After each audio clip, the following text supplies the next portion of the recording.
Brian Burns FSU 6 feet 5 inches. 231 pounds.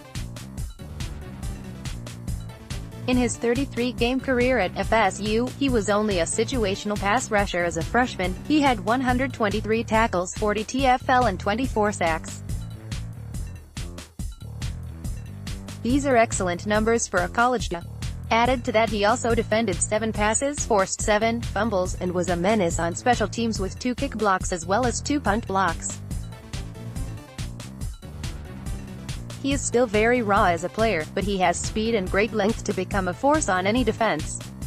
Here he uses a good get-off, combined with excellent hand usage to keep the blocker away from his chest, knock down his arms, and zoom by the 6 feet 5 inches 315 pounds Clemson tackle.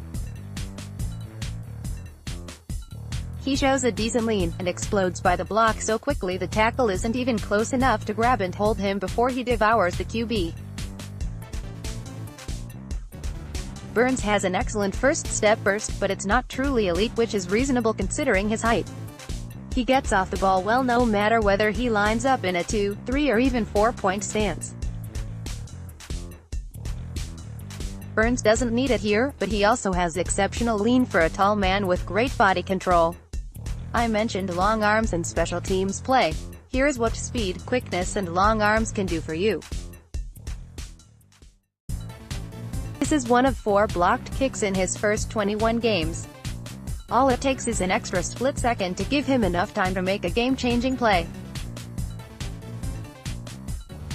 Special teams is the quickest way a rookie can make an impact on a team while he learns the nuances of a new defense.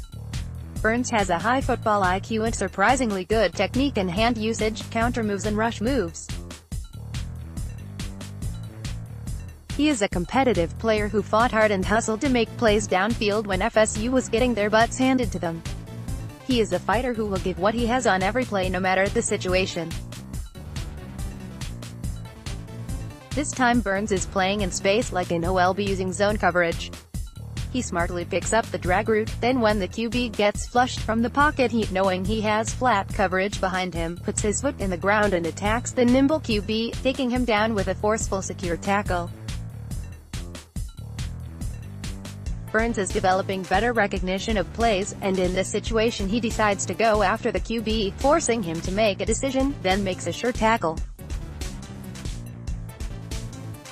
Burns in the past has had some hesitation on plays like these. He seems to be processing situations faster, which is a good thing whether you are a DO or an OLB. This next play is against their most hated rival, the University of Florida. Burns gives the LT a hesitation move which momentarily freezes him. Then uses his great burst and excellent lean to get by virtually untouched and makes a beeline for the QB. He makes the smart play and goes for the strip instead of the huge sack, which creates a game-changing play. Here is another look at the same play. You see him hesitate, then beat the 6 feet 5 inches 335 pounds tackle easily. Then he goes with the swipe as the QB brings the ball up to pass. This is the smart play and one that is well suited for the NFL. Instead of going for the big QB hit which could draw a roughing penalty, he goes for the strip sack which can result in a game-changing play. In this instance it does. It gives FSU a gift TD in the lead. Burns has worked on this technique in particular. This was a game in 2017. Here against Miami in 2018, Burns pretty much does the same thing as he is pushed by the QB.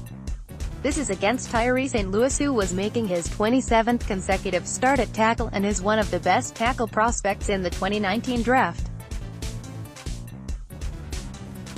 St. Louis is 6', 5,315 pounds with excellent length and is a powerful blocker.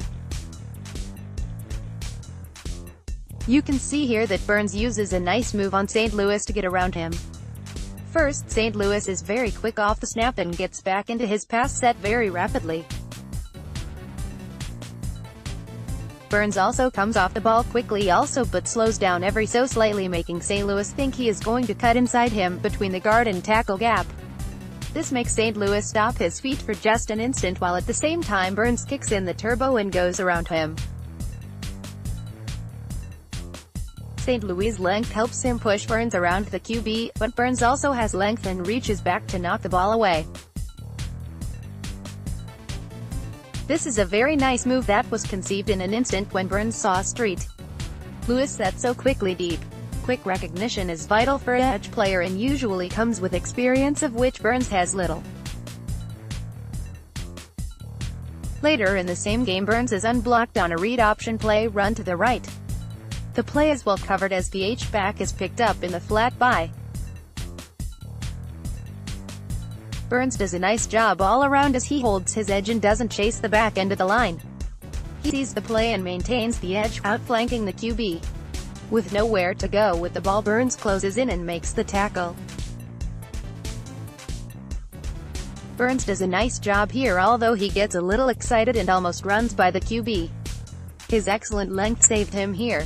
You can see Burns initially breaks down beautifully and reads the play. After that, he hastily crosses his legs in the effort to maintain outside leverage on the QB. He needs to break down and slide step, don't cross your feet. You can see him get a little off balance, then square up the QB and make the tackle. This just shows that Burns is a little green, playing in space, and can use some coaching.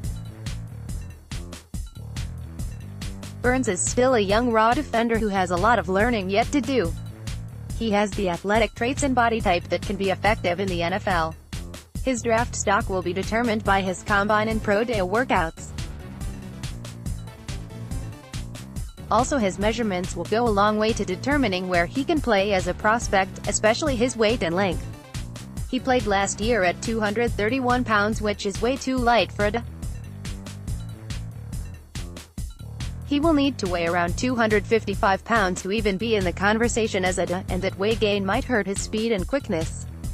As such, I don't currently have a draft grade on Burns, but he does test well and shows power along with the burst.